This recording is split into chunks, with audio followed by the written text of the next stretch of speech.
어제에 이어서 계곡 살인 사건 의혹 관련 내용 추가로 더 짚어보겠습니다. 사건 초기에 이은혜가 본인의 무죄를 입증하기 위해서 경찰에 제출했던 21초 길이의 영상이 조작됐을 가능성이 있다고 어제 저희가 전해드렸는데요. 그런데 이 동영상이 사건 당일 밤에, 그러니까 남편 윤 씨가 무의식 상태로 병원으로 이송되고 1시간 뒤에 누군가에 의해서 의도적으로 편집된 흔적이 추가로 발견됐습니다. 전문가는 휴대전화에서 편집됐을 가능성과 함께 의도적으로 영상 일부가 삭제됐을 가능성이 매우 높다고 판단하고 있습니다. 핸드폰으로 측정을 한 것 같고, 근데 영상의 자체가 더 많은 부분이 있는데 이거를 축약해서 보여주지 않으려고 편집했을 가능성이 높다. 편집할 수 있는 부분은 딱 하나밖에 없어요. 앞부분을 자르든지 뒷부분을 자르든지, 일부러 저화질로 압축할 수도 있고요. 자, 그러니까 남편 윤 씨가 사망한 직후 영상이 삭제되거나 뭐 이런 방식으로 영상이 편집이 됐다는 건데, 본인의 무죄를 입증하려고 제출하려는 영상이기 때문에 불리한 부분을 다 빼버린 그런 영상이라는 지금 뜻인 거죠. 그러니까 지금 보시면 이게 2019년 6월 30일 사건 당일날입니다. 네. 그 나머지 조연수와 공범으로 지목된 사람 그리고 이 피해자가 셋이 저 위에 서서 다이빙을 하려고 하는데, 피해자 윤모 씨는 굉장히 무서워하면서 손을 땅에 짚고 가만히 있는 장면이 이제 찍혀 있는 건데, 이제 여기서 굉장히 큰 의문이 하나 드는 거예요. 네. 이 아까 조작 얘기가 나온 이유는 지금 이걸 무죄 증거라고 지금 가평 경찰서에 제출했다는 건데, 네. 진짜 무죄 증거가 되려면 제일 중요한 게 뭘까요? 윤모 씨가 직접 뛰어내린 영상이죠. 그렇죠. 근데 그게 없어요. 아하. 그리고 나머지 2명 뛰어내린 영상도 없습니다. 근데 그러다 보니 혹시 뭔가 어떤 물리력을 행사해서 뛰어내리게, 억지로 뛰어내리게 만들었던 영상이 있다거나 상황이 있었다거나, 그거는 밀었거나 아니면 뛸 수밖에 없는 없는 상황을 상황을 만들었거나. 만들었거나, 이제 그런 부분들이 아마도 편집되면서 삭제된 것이 아닌가. 네. 이제 그러니까 그렇게 되면 이제 어떻게 되냐면 사안 자체가 완전히 뒤바뀝니다. 네.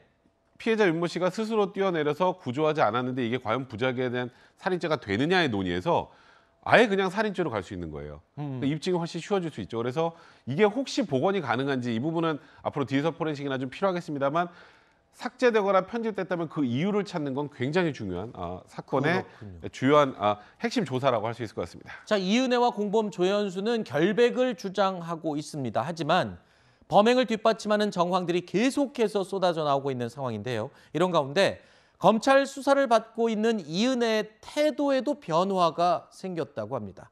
검거 직후에 변호인 선임을 요구했지만 국선 변호인의 도움은 거부하면서 사선 변호인 선임 입장을 밝혔다고 했는데, 뿐만 아니라 이은혜는 검거 직후에 진술을 거부하다가 또 구속 직후에는 어떤 부분에서는 또 수사에 협조적으로 나오고 있다고 합니다. 다만 이 아까 언급했던 이 살인 혐의에 대해서는 완강히 극구 부인을 하고 있다는 건데요.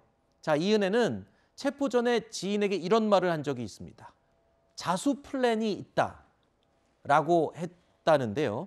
이 살인 혐의, 특히 아까 말씀하신 부작위에 의한 살인, 이런 혐의들을 지금 수사기관이 확보한 증거나 정황만으로는 아마 입증을 못할 것이라는 본인의 확증이 있어서 그런 게 아니냐, 이런 지금 추측이 나오고 그런 있어요. 얘기들이 나오고 있는 거예요. 뭐 소위 말하는 자수 플랜이 있다. 그러니까 들어가서 이 부작위한 살인의 고의는 입증하기 거의 어렵다. 네. 그러면 내가 잘만 버티면 무죄로 나올 수 있다. 이런 생각을 했다는 취지인데, 근데 그럼 뭐하러 말을 할까요? 지금 이은혜가? 그것도 좀 이상하죠. 그냥 네. 가만히 있으면 되거든요. 그렇죠. 묵비권 행사하고 그 말을 하는 이유는 있습니다. 그러니까 저희가 이제 통상적으로 이렇게 공범이 같이 수사를 네. 받을 땐 절대 진술할 때 상대방 보여주지 않아요. 진술한 내용을. 그렇죠. 완전히 분리해서. 분리를 합니다. 예. 그러면 이런 일이 생기는 거죠. 조연수가 무슨 얘기를 했으면 어떡하지?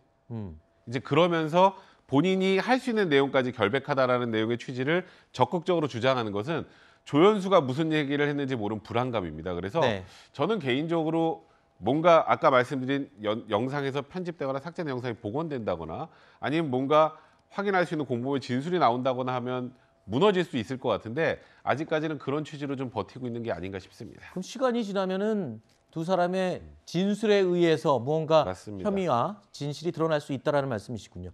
자, 검찰은 두 사람의 혐의 입증과 함께 이 4개월간의 도피 생활을 도왔던 조력자들에 대해서도 조사를 계속 이어가고 있습니다. 지금까지 확인된 이 도피 조력자들만 무려 9명이나 지금 된다고요? 근데 의심하는 사람들까지 포함하면 20명이다. 뭐 이런 얘기까지 나오는데요. 네. 어떻게 이렇게 많을까? 좀, 그렇죠. 예, 깜짝 놀랐는데요. 일단 도피하는 과정에서 은신처를 확보해주고 그다음에 신용카드를 빌려준 사람도 있잖아요.